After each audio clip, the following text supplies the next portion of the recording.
Bonjour et bienvenue sur ma chaîne pour votre lecture intuitive de cette semaine, dernière semaine du mois de mars, première semaine du mois d'avril, donc 31 mars au 6 avril 2025 que nous ferons avec le Secret Tarot. Alors voyons voir, première semaine d'avril, 1er avril inclus évidemment. Voyons voir si la vie, l'énergie de cette semaine nous prévoit une belle grosse farce. Ou si on va y réchapper. 3 cartes. 9 de coupe, pas trop mal. Valet de denier et tempérance. Ok. Alors moi ce que je perçois ici, c'est qu'on a une ambition. Une réelle, véritable ambition ici, quelque chose qui nous tient fortement, puissamment à cœur. C'est vraiment une ambition. Un rêve, un idéal qu'on poursuit. On veut le concrétiser, ce rêve, cet idéal. On établit les bases, on réfléchit à son financement. Peu importe ce que c'est quelque chose au niveau professionnel, personnel, un hobby, une ambition, peu importe ce que c'est.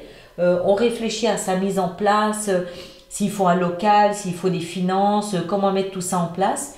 Et puis, en fait, au fur et à mesure que la semaine se déploie, on apprend à tempérer notre enthousiasme. Ça ne veut pas dire que c'est pas bon, ça ne veut pas dire que c'est pas le moment, ça ne veut pas dire que c'est voué à l'échec, c'est pas ça. C'est qu'on comprend qu'en fait, on s'est beaucoup emballé, à tort ou à raison, c'est même pas la question, mais on apprend en fin de semaine, en fait, à vraiment tempérer tout ça.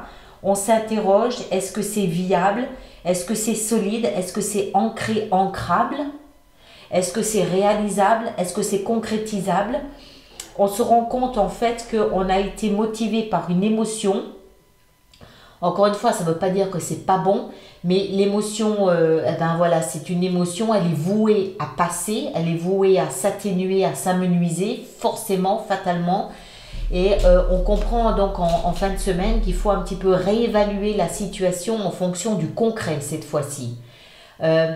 Une idée, elle naît d'une pulsion, elle naît d'une émotion. C'est logique.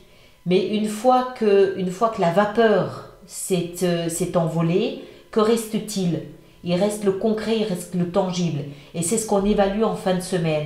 De cette pulsion, de cette idée, de cette envie, qu'est-ce qu'il en reste en fin de semaine?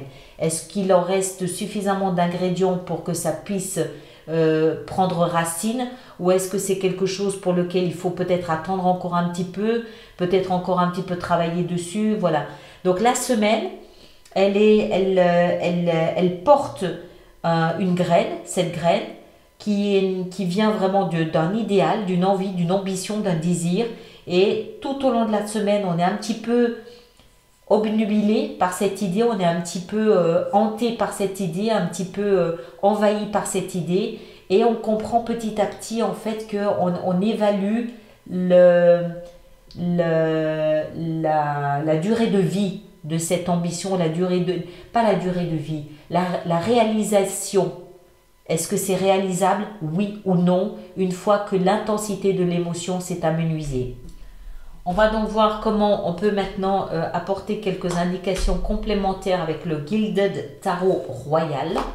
On va voir si on a d'autres informations pour cette ambition pour la semaine prochaine. Alors, qu'est-ce qu'on a pour cette ambition de la semaine prochaine? Le Chevalier d'épée. La 7 de denier et le chevalier de bâton. Oui. Alors, les chevaliers, vous le savez, les chevaliers nous parlent d'action. Ils avancent. Ils avancent tous à des rythmes différents. Le chevalier d'épée, c'est celui qui avance le plus vite. Il fend l'air comme plus vite qu'une flèche ne puisse fendre l'air. Il est porteur de messages. Alors, ça peut être des messages avec l'extérieur, une communication verbale écrite, mais ça possède des messages avec soi-même, c'est-à-dire une forme d'analyse, une forme de prise de conscience qu'on fait avec soi-même. Alors,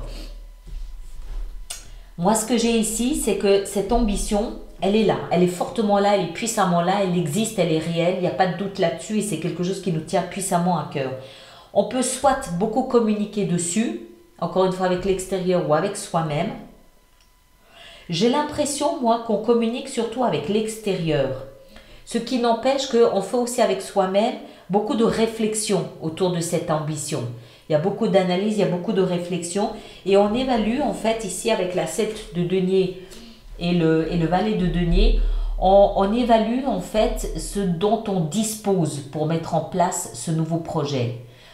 Nos biens, nos compétences, nos capacités, l'espace, qu'est-ce qu'on a à notre actif pour valoriser ce projet.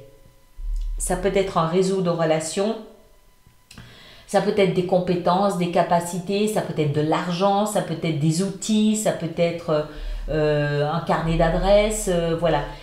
De quoi est-ce qu'on dispose qui pourrait valoriser cette ambition, ce projet et nous permettre de le réaliser.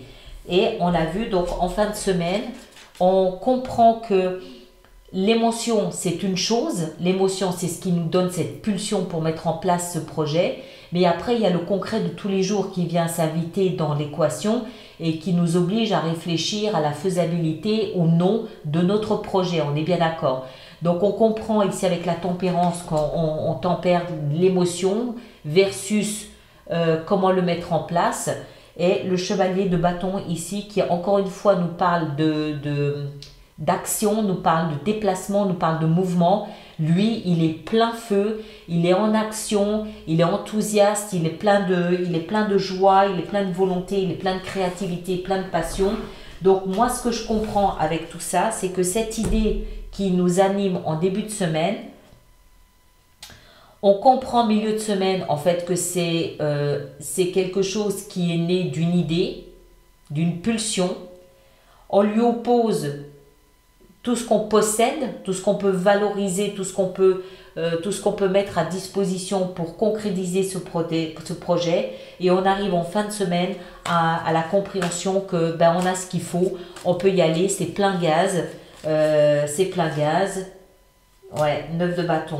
C'est plein gaz, on est à fond dedans, on tient bon la barre, on ne lâche pas. On peut avoir un genou à terre parce que ça nous pompe beaucoup d'énergie. On a un genou à terre, mais pas les deux. On se redresse, on tient bon, on va aller jusqu'au bout de notre idéal parce que c'est vraiment quelque chose qui nous tient puissamment à cœur. Mais il aura fallu une semaine au minimum pour vraiment évaluer la faisabilité ou non du projet. Il semble que oui. D'accord ? Voilà, je vous laisse avec ça. Prenez soin de vous et à bientôt. Merci beaucoup.